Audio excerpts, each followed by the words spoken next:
স্পষ্ট কোরআনে পাওয়া যায়। নবী সাল্লাল্লাহু আলাইহি ওয়াসাল্লাম বলছেন, প্রতিদিন কবর, যার কবর যেখানে, তার কবর তাকে ডাক দিয়ে বলে, ও আল্লাহর বান্দা শোনো, আনা বাইতুদ দুদ, আমি পোকামাকড়ের ঘর। আমার বাপ শুনেন, যুবক আপনারাও শুনেন, আপনারাও শুনেন, কবর কিন্তু নির্দিষ্ট কোনো বয়সে যায় না বাপ। প্রতিদিন কোলের বাচ্চাও কবরে যায়, 90 বছরের বুড়োও কবরে যায়, 16 বছরের 20 বছরের তাকড়া জওয়ানও কবরে যায়। কবরস্থানে সব ধরনের লাশ আছে। এজন্য কবর ডেকে বলে, ও আল্লাহর বান্দা, আমি পোকামাকড়ের ঘর। সেই ব্যক্তি যে একটা মশারি ছাড়া, একটা সামান্য মশার কামড় সহ্য করতে পারো না, একটা মশা কানের কাছ দিয়ে গেলে তোমার ঘুম ভাঙা যায়, মশারি টাঙ্গাও, কয়েল জ্বালাও, অ্যারোসল লাগাও, এত কিছু করে তুমি মশার একটা আওয়াজ থেকে, কামড় থেকে বাঁচতে চাও। হায় আল্লাহর বান্দা, তো বছরের পর বছর, শত শত বছর কবরের মধ্যে এই পোকামাকড়ের ঘরে কেমনে থাকবে?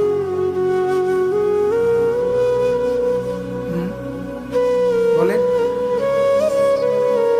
কবর প্রতিদিন বলে, আনা বাইতুল ওয়াহদা, ও আল্লাহর বান্দা, আমি কিন্তু একাকী ঘর, একাকী ঘর, কেউরে পাবা না, কেউরে না। আমার বাপ, এই পৃথিবীতেও একাকিত্বের যন্ত্রণা বড় সাংঘাতিক। আপনার ঘরে যদি লক্ষ কোটি টাকারও মাল সামানা থাকে, খাদ্য খাবার, ফল ফলাদি সব আছে, সব আছে, শুধু স্ত্রী নাই, মা নাই, বাপ নাই, ছেলে নাই, মেয়ে নাই, কেউ নাই, আপনি শুধু একা, খোদার কসম এই একাকিত্বের যন্ত্রণায় ঘরের সব কিছু না, সারা দুনিয়াটাই আপনার কাছে বিষাদ মনে হবে, মনে হবে আমার কিছুই নাই। গত বছর আপনারা অনেকে শুনছেন হয়তো, এক ভদ্রলোক, ঢাকার শিল্পপতি, কোটি কোটি টাকার মালিক, গার্মেন্টস মেল ফ্যাক্টরির মালিক, ওই ভদ্রলোক একাকিত্বের কারণে, স্ত্রী নাই, ছেলে নাই, মেয়ে নাই, বিবিও দূরে সরে গেছে, ইউরোপ থাকে, ছেলেও থাকে বাহিরে, মেয়েও থাকে বাহিরে, একটা লোক নাই ফ্যামিলিতে।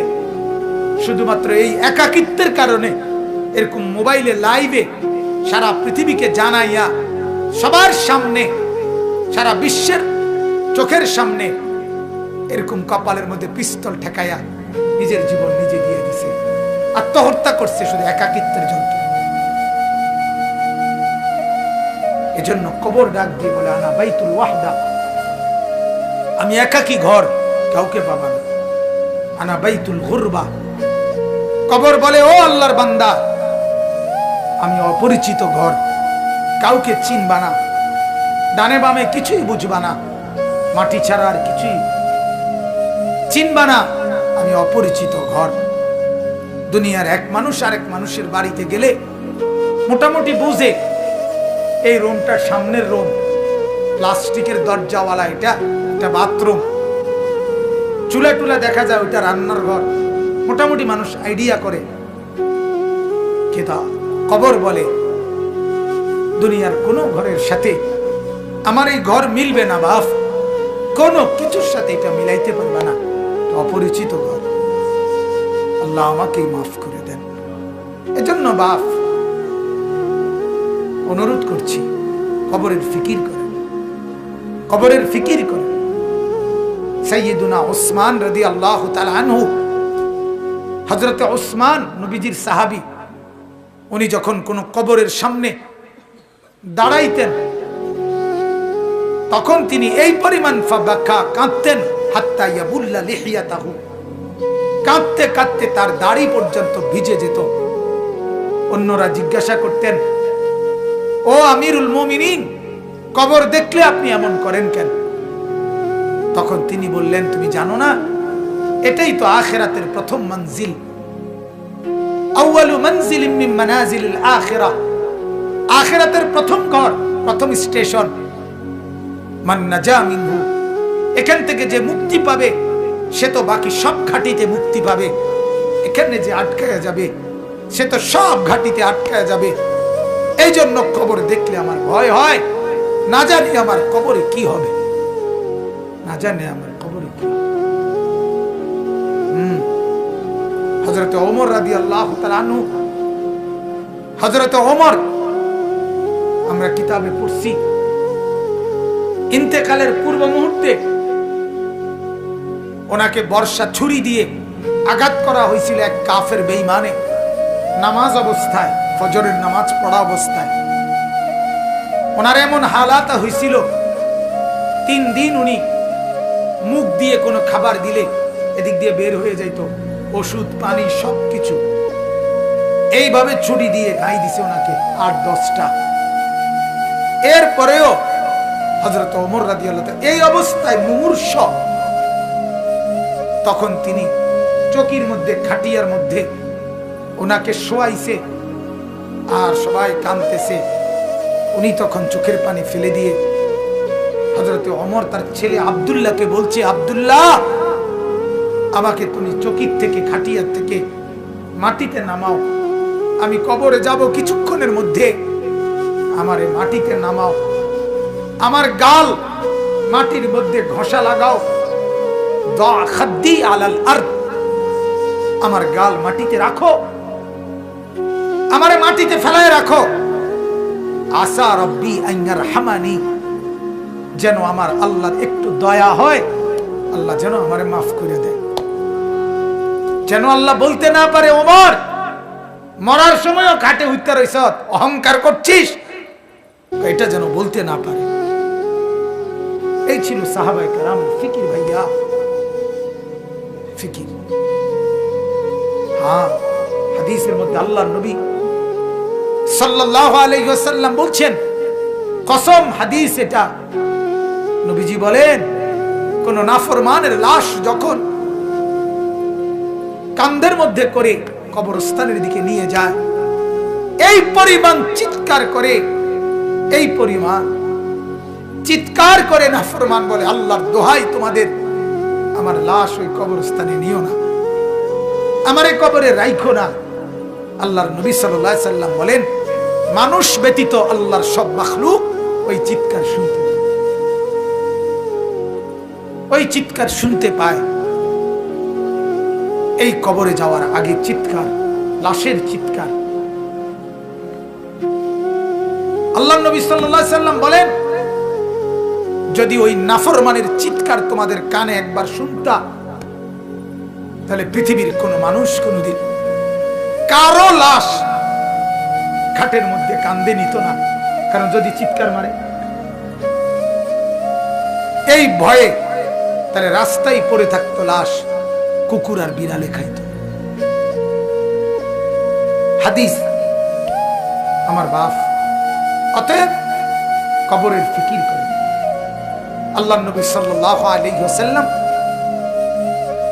মৃত্যু পর্যন্ত নবীজি নিজে নিজে, আল্লাহর নবী সাল্লাল্লাহু আলাইহি ওয়াসাল্লাম 5 ওয়াক্ত নামাজের পরে, 5 ওয়াক্ত নামাজের পরে নবীজি যে কয়টা জিনিস থেকে পানাহ চাইতেন, আল্লাহর কাছে মুক্তি চাইতেন, তার মধ্যে একটা হলো কবরের আযাব।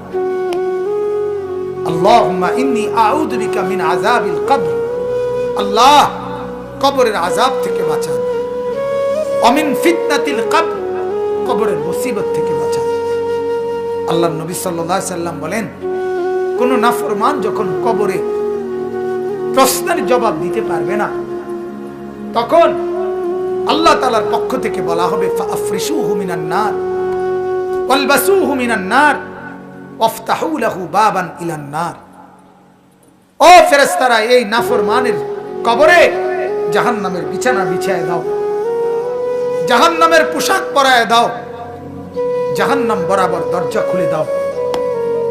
কিয়ামত পর্যন্ত এভাবে জাহান্নামের আগুনের পোশাক আর বিছানার মধ্যেই ধাউ ধাউ করে জ্বলবে। আল্লাহর নবী সাল্লাল্লাহু আলাইহি সাল্লাম বলেন, নাফরমানের কবরে এমন একজন ফেরেশতাকে পাঠানো হবে, যেই ফেরেশতা আমা ওয়া আসাম্মু, অন্ধ এবং বধির চোখেও দেখে না, কানেও শোনে না। লোহার একটা মুগুর দিয়ে একটা বাড়ি মারবে, 7 তবক জমিনের নিচে দেবে যাবে, আবার উঠবে, আবার মারবে। আর ওই নাফরমান কবরে চিৎকার করবে, ভীষণ কান্নাকাটি করবে। কিন্তু ওই ফেরেশতা তো চোখেও দেখে না, কানেও শোনে না, তোমার চিল্লানি শুনবে। আল্লাহ আমাকে মাফ করে দেন। এজন্য রাত গভীরে আপনাদেরকে বললাম, ভাই আমাকেও বললাম, উসিকুম ওয়া ইয়া, আপনাদেরকেও নসিহত করছি, আমাকেও প্রত্যেকে কবরের প্রস্তুতি নেই। আল্লাহ তাআলা বলছে, বান্দা কি হলো, বান্দা হলোটা কি? মাটির উপরে একটা ঘর, সেটারে কত যত্ন করে সাজাইলা, কত দামি টাইলস, কত খাট পালং সোফা, ফার্নিচার, ফ্রিজ, এসি, দরজা জানালা, কত সুন্দর করে মাটির উপরে ঘর সাজাইলা। আহা বান্দা, তুমি কি জানো না মাটির নিচেও তো তোমার আরেকটা ঘর আছে, সে ঘরের নাম কবর। ওইটাকে সাজাইলা না কেন? ওই ঘর সাজাইলা না কেন? মাটির উপরের ঘর যদি সাজে খাট পালং আর সোফা দিয়ে, তো মাটির নিচের ঘর সাজে জিকির তাসবিহ তেলাওয়াত দিয়ে, আল্লাহ তাআলার গোলামি দিয়ে, সেজদা দিয়ে, নামাজ দিয়ে, হালাল ভক্ষণ করে কবরের ঘর সাজাইতে হয়। নেক আমলের পুঁজি নিয়ে যদি কবর সাজান, তো কবরটাকে আল্লাহ তাআলা ফেরেশতাকে বলবে, ফাআফরিশুহু মিনাল জান্নাহ ওয়ালবাসুহু মিনাল জান্নাহ, আমার বান্দার কবরকে জান্নাতের বিছানা বিছায় দাও, জান্নাতের পোশাক পরায় দাও, জান্নাত বরাবর দরজা খুলে দাও, কবরটা চতুর্দিকে 70 হাত প্রশস্ত করে দাও। এরপরে এভাবে করার পরে নেককারের কাছে সুন্দর হাসানুল ওয়াজ, সুন্দর চেহারার আকৃতির এক নওজোয়ান আসবে। তখন কবর ব্যক্তি বলবে, আমি তো আপনাকে চিনলাম না। তখন সে বলবে, আনা আমালুকা সালিহ, আমি তোমার সারা জিন্দেগীর নেক আমল। আজ প্রস্তুতি নাও, জান্নাতে তোমার বন্ধুদের সাথে, জান্নাতের মেহমানদের সাথে, তোমার আত্মীয়দের সাথে মিলিত হবে। এটার খুশখবরই আমি তোমাকে দিতে আসছি। হাদিসে আছে, আল্লাহর নবী বলেন, তখন নেককার কবরবাসী বলবে আল্লাহর কাছে, ইয়া রাব্বি আকিমিস সাআ হাত্তা ইয়ারজিআ ইলা আহলি, আল্লাহ আরে জলদি কিয়ামত শুরু করে দেন, আমি আমার পরিবারের কাছে ফিরে যেতে চাই। মানে জান্নাতে যেতে চাই, জান্নাতে যেতে চাই। এজন্য কবরকে ভয় করেন। আপনি আমি প্রতিদিন দেখতেছি, প্রতিদিন মানুষ কবরে যায় কিনা বাস? ওরা কেউ মরতে চায় নাই, কিন্তু মৃত্যু তাদের কাউকে রাখে না। কেউ মরতে চায় না, কেউ না। একেবারে 120 বছরের বুড়ো মানুষটাকেও, 120 বছরের বুড়ো মিয়া, তারেও মানুষ ডাক্তার দেখায়, তারেও হসপিটালে ভর্তি করায়, তারেও তো চেষ্টা করে আমার 120 বছরের দাদা যেন না মরে, আমার 120 বছরের বাপ যেন না মরে। তিনিও মরতে চান না, কিন্তু কবর ডাক দিয়ে বলে, আমি কাউকে থাকতে দেই না। দুনিয়া বলে, মাটি বলে, আরে বন্ধু মরতে তো কেউই চায় নাই, আমি তো কাউকে থাকতে দেই নাই। ফেরাউন তো মরতে চায় নাই, নমরুদ তো মরতে চায় নাই, সাদ্দাত আর কারুন তো মরতে চায় নাই, কিন্তু মৃত্যু তো তাকে ছাড়ে নাই। ছাড়ছে কিনা ভাইয়া? নওজোয়ান, কি রঙের গুড্ডি উড়াইতেছ বাপ? কি রঙের গুড়ি উড়াচ্ছ? এভাবে ভুলে গেলা কবর। অথচ তোমার সামনে মানুষ অ্যাক্সিডেন্ট হয়, জলজ্জন্ত মানুষ মরে যায়। ওই যে রাস্তায় এখনো শুনলাম, হ্যাঁ, ছোট্ট বাচ্চা সহ এই তো আমাদের চান্দিনা রাস্তায়। আমার মাদ্রাসার হাফেজ সাহেব, আমার মাদ্রাসার উস্তাদ এখনো আছে, হাফেজ মামুন, তার বাবা, তার মা, তার 4 বছরের বোন ঢাকা থেকে আসতেছে, নরসিংদী গাড়ি ডিস্ট্রিক্টের সাথে লাগছে। মার কোলের থেকে বাপ কোলের ওই 4 বছরের মেয়েটারে নিজের কোলে লইছে, লইয়া জড়াইয়া ধরছে। এই সময় একটু পরেই এই ট্রাকে বাড়ি খেয়া বাপও মারা গেছে, কোলের বাচ্চাটাও মারা গেছে, মা বাইচে গেছে। আমার কাছে মনে হয়েছে যেন মা তার স্বামীর কোলে দিয়ে বলছে, ধরো তোমার বাচ্চাটাকে নিয়ে যাও তোমার সাথে। তাই রে বাপ, বলেন না, ছেলেদেরকে কে বুঝাবে? ওরা মনে করছে আমরা এত সকাল মরবো না, আর কিছুদিন গুনাহ করি, আর কিছুদিন উলঙ্গ ছবি দেখি, আর কিছুদিন নাচ দেখি, ছবি দেখি, অশ্লীল বেহায়াপনা। আমাদের মা আর বোনেরা বুঝছে আরো কিছুদিন ফুর্তি করি, রূপ দেখাই, যৌবন দেখাই, রাস্তায় রাস্তায় লম্পটের ভোগের সামগ্রী, নজরের সামগ্রী হই। এই হলো আমাদের মা আর বোনেরা। টেলিভিশন ভুলায় দিছে ওদেরকে আখেরাত, কবর, নর্তকীর নাচ, উলঙ্গ ছবি, গান, বাদ্য, নাটক, সিনেমা, নাচ, গান, ফুর্তি ভুলায় দিছে, ভুলায় দিছে।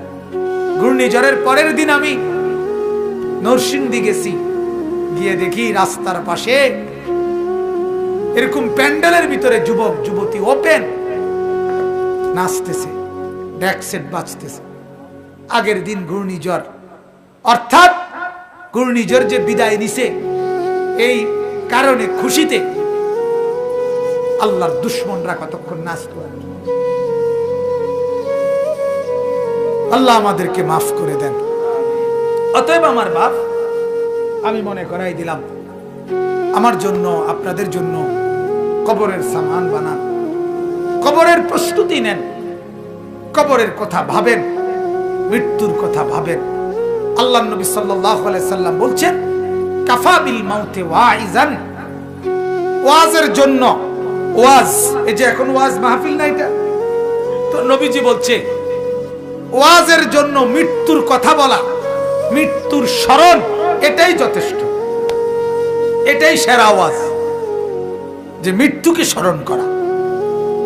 অতএব আল্লাহ তাআলা কোরআনে বলছে, কুল ইন্নাল মাউতাল্লাযী তাফিররুনা মিনহু ফাইন্নাহু মুলাকীকুম, মৃত্যু থেকে তুমি যেখানেই পলায়ন করো না কেন, সে তোমার সাথে দেখা করবেই। আইসিইউর ভিতরে ঢুকাইলো, ওইখান থেকেই আজরাইল নিয়ে আসবে,